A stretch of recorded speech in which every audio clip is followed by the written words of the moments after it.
स्वागत आहे आपल्या सर्वांचं आपल्याच यूट्यूब चॅनलवर।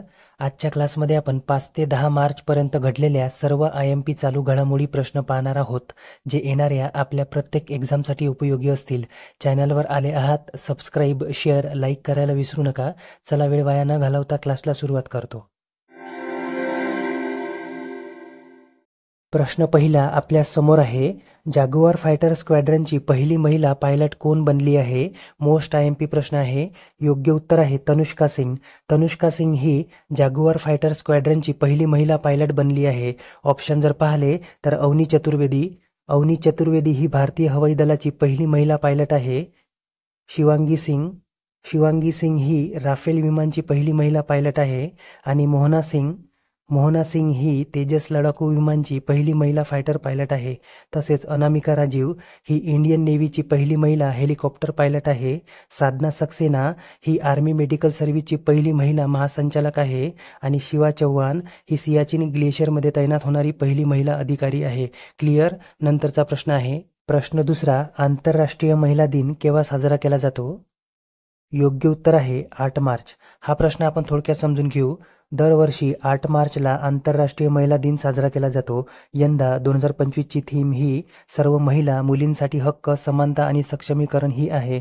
दरवर्षी राष्ट्रीय महिला दिन हा 13 फेब्रुवारीला साजरा केला जातो। ऑप्शन जर पाहिले तर 3 मार्च, 3 मार्चला जागतिक वन्यजीव दिन साजरा केला जातो। आणि 7 मार्चला जन औषधी दिवस साजरा केला जातो। जेनेरिक औषधांना प्रोत्साहन देण्यासाठी आणि जागरूकता निर्माण करण्यासाठी, तसेच कमी किमतीत औषधी उपलब्ध करून देणे आणि या योजनेविषयी माहिती देण्यासाठी हा दिवस साजरा केला जातो। क्लिअर। तिसरा प्रश्न आहे, छत्रपती शिवाजी महाराजांच्या नावे विदेशातील पहिले ग्रंथालय कोणत्या देशात सुरू होत आहे? मोस्ट IMP प्रश्न आहे। योग्य उत्तर आहे जपान। हा प्रश्न आपण थोडक्यात समजून घेऊ। छत्रपती शिवाजी महाराज यांचे विदेशातील पहिले ग्रंथालय जपान या देशात सुरू होणार आहे। तसेच जपानच्या टोकियो येथे छत्रपती शिवाजी महाराजांचा पुतळा आणि स्मारकही उभारण्यात येणार आहे। ऑप्शन जर पाहिले तर बार्बाडोस या देशाने नरेंद्र मोदी यांना कोविड महामारीच्या काळात केलेल्या मदतीसाठी order of freedom of Barbados या पुरस्काराने सन्मानित केले।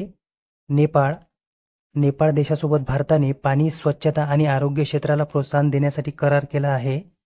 आणि ब्रिटन युक्रेनसाठी $2 बिलियन मिसाईल खरेदी करणार आहे। क्लिअर। पुढचा प्रश्न आहे, प्रश्न चौथा, 21व्या पशुगणनेमध्ये महाराष्ट्रात कोणता जिल्हा प्रथम क्रमांकावर आहे? योग्य उत्तर आहे लातूर। क्लिअर। पुढे जाऊया। प्रश्न पाचवा, डेझर हंट 2025चे आयोजन कुठे करण्यात आले आहे? योग्य उत्तर आहे जोधपूर, राजस्थान। डेझर हंट 2025चे आयोजन राजस्थानच्या जोधपूर येथे करण्यात आले आहे। ऑप्शन जर पाहिले तर गुरुग्राम, हरियाणा येथे भारताचे पहिले विश्व शांती केंद्राचे उद्घाटन करण्यात आले। गुजरात येथे मोदी यांच्या अध्यक्षतेखाली राष्ट्रीय वन्यजीव मंडळाची 7वी बैठक आयोजित करण्यात आली होती। आणि दिल्ली येथे सुफी संगीत समारोह जहाँ-ए-खुसरोचे 25वे संस्करण आयोजित करण्यात आले होते। याचे उद्घाटन नरेंद्र मोदी यांनी केले। क्लिअर। पुढचा प्रश्न आहे, प्रश्न सहावा, दिया सलाई या आत्मकथेचे नुकतेच प्रकाशन करण्यात आले। ही कोणाची आत्मकथा आहे? Right answer is Kailash Satyarthi. Clear. सातवा प्रश्न आहे, CISF म्हणजे केंद्रीय औद्योगिक सुरक्षा दलाचा 2025 मध्ये कितवा स्थापना दिवस साजरा करण्यात येत आहे? मोस्ट IMP प्रश्न आहे। योग्य उत्तर आहे 56वा। हा प्रश्न आपण पूर्ण डिटेलमध्ये पाहू। CISF ची स्थापना ही 10 मार्च 1969 मध्ये झाली। 2025 मध्ये CISF आपला 56वा वर्धापन दिन साजरा करत आहे। CISF हे गृह मंत्रालयाच्या अंतर्गत येते। याचे मुख्यालय दिल्ली येथे स्थित आहे। सध्या CISFचे महासंचालक हे राजविंदर सिंग भट्टी आहेत। CISFच्या पहिल्या महिला महासंचालक या नीना सिंग होत्या। CISFचा फुल फॉर्म हा सेंट्रल इंडस्ट्रियल सिक्युरिटी फोर्स, मराठीमध्ये केंद्रीय औद्योगिक सुरक्षा दल असा होतो। नुकत्याच CISFच्या एका प्रशिक्षण केंद्राचे नाव हे चोल राजकुमार राजादित्य यांच्या नावावर ठेवण्यात आले आहे। क्लिअर। पुढचा प्रश्न आहे, प्रश्न 8वा, विधान परिषदेच्या उपसभापती कोण आहेत ज्यांच्या विरुद्ध विरोधी पक्षांनी अविश्वास प्रस्ताव दाखल केला आहे? मोस्ट IMP प्रश्न आहे। योग्य उत्तर आहे नीलम गोरे। नीलम गोरे या विधान परिषदेच्या उपसभापती आहेत ज्यांच्या विरुद्ध विरोधी पक्षांनी अविश्वास प्रस्ताव दाखल केला आहे। ऑप्शन जर पाहिले तर राम शिंदे हे विधान परिषदेचे अध्यक्ष आहेत। अंबादास दानवे हे विधान परिषदेचे विरोधी पक्षनेते आहेत. आणि राहुल नार्वेकर हे विधानसभेचे सभापती आहेत. क्लिअर. नंतरचा प्रश्न आहे प्रश्न 9वा. नुकतेच महाराष्ट्र सरकारने शिक्षण, आरोग्य, वैद्यकीय तंत्रज्ञान आणि अक्षय ऊर्जा क्षेत्रातील वृद्धीसाठी कोणत्या देशासोबत करार केला आहे? IMP प्रश्न आहे. योग्य उत्तर आहे बेल्जियम. बेल्जियमच्या राजकुमारी ॲस्ट्रिड या नुकत्याच भारत यात्रेवर आल्या होत्या.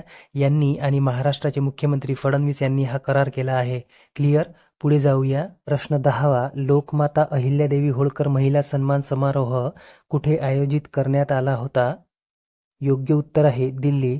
या प्रश्नाचे IMP पॉईंट आपण समजून घेऊ. पुण्यश्लोक अहिल्यादेवी होळकर यांचा जन्म 31 मे 1725 रोजी अहमदनगर जिल्हा महाराष्ट्र येथे झाला. सध्याचं अहिल्यानगर. 2025 मध्ये त्यांची 300वी जयंती साजरी करण्यात येणार आहे. हे IMP आहे, परीक्षेमध्ये विचारलं जाईल.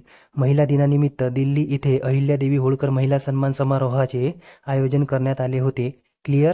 11वा प्रश्न आहे आर्थिक पाहणी अहवाल 2024-25 नुसार महाराष्ट्र राज्याचा आर्थिक विकास दर किती टक्के राहण्याचा अंदाज वर्तवला आहे? मोस्ट IMP प्रश्न आहे. योग्य उत्तर आहे 7.3%. क्लिअर. पुढे जाऊया. प्रश्न 12वा. भारताचे पहिले नदी डॉल्फिन जनगणना सर्वेक्षण करण्यात आले. यामध्ये देशात एकूण किती डॉल्फिनची संख्या नोंदविण्यात आली आहे? खूप IMP प्रश्न आहे. योग्य उत्तर आहे 6,327. 2021 ते 2023 पर्यंत करण्यात आलेल्या सर्वेक्षणामध्ये देशात नदी डॉल्फिनची एकूण संख्या ही 6,327 इतकी नोंदविण्यात आली आहे. सर्वाधिक नदी डॉल्फिन या उत्तर प्रदेश या राज्यामध्ये आहेत. या राज्यामध्ये एकूण 2,397 इतक्या नदी डॉल्फिन आहेत. क्लिअर. पुढचा प्रश्न घेऊया. प्रश्न 13वा. चर्चामध्ये राहिलेलं इडुक्की वन्यजीव अभयारण्य कोणत्या राज्यामध्ये आहे? IMP प्रश्न आहे. योग्य उत्तर आहे केरळमध्ये. का हे अभयारण्य चर्चामध्ये राहिलं ते आपण थोडक्यात समजून घेऊ. इडुक्की वन्यजीव अभयारण्य हे केरळ राज्यामध्ये आहे. नुकतेच इथे 14 पक्षी आणि 15 फुलपाखरांच्या नव्या प्रजातींचा शोध लागला, त्यामुळे हे चर्चामध्ये होतं. केरळ राज्याचे मुख्यमंत्री हे P. विजयन आहेत. राज्यपाल राजेंद्र आर्लेकर आहेत आणि राजधानी आहे तिरुवनंतपुरम. क्लिअर. पुढचा प्रश्न आहे प्रश्न 14वा. नुकतेच GSI म्हणजे जिओलॉजिकल सर्व्हे ऑफ इंडियाला 2025 मध्ये किती वर्ष पूर्ण झाले आहेत? मोस्ट IMP प्रश्न आहे. योग्य उत्तर आहे 175 वर्ष. 4 मार्चला जिओलॉजिकल सर्व्हे ऑफ इंडियाला 175 वर्ष पूर्ण झाले आहेत. याची स्थापना 4 मार्च 1851ला झाली होती. क्लिअर. प्रश्न 15वा. RBIने कोणाला आपले नवे कार्यकारी संचालक म्हणून नियुक्त केले आहे? खूप महत्त्वाचा प्रश्न आहे. योग्य उत्तर आहे अजित रत्नाकर जोशी. अजित रत्नाकर जोशी यांना RBIने आपले कार्यकारी संचालक म्हणून नियुक्त केले आहे. ऑप्शन जर पाहिले तर अनंत नागेश्वरन हे भारत सरकारचे मुख्य आर्थिक सल्लागार आहेत. नुकताच सरकारने यांचा कार्यकाळ वाढविला आहे. मनन कुमार मिश्रा यांना BCI म्हणजे बार काउन्सिल ऑफ इंडियाचे अध्यक्ष नियुक्त केले आहे आणि अध्यक्ष होण्याची त्यांची ही 7वी वेळ आहे. आणि सुजाता सौनिक या महाराष्ट्राच्या पहिल्या महिला मुख्य सचिव आहेत. क्लिअर. नंतरचा आणि शेवटचा प्रश्न आहे प्रश्न 16वा. बंगळुरू ओपन ATP टेनिस एकेरीचा किताब कोणी जिंकला आहे? योग्य उत्तर आहे ब्रँडन होल्ट. धन्यवाद विद्यार्थी मित्रांनो. Thanks for watching.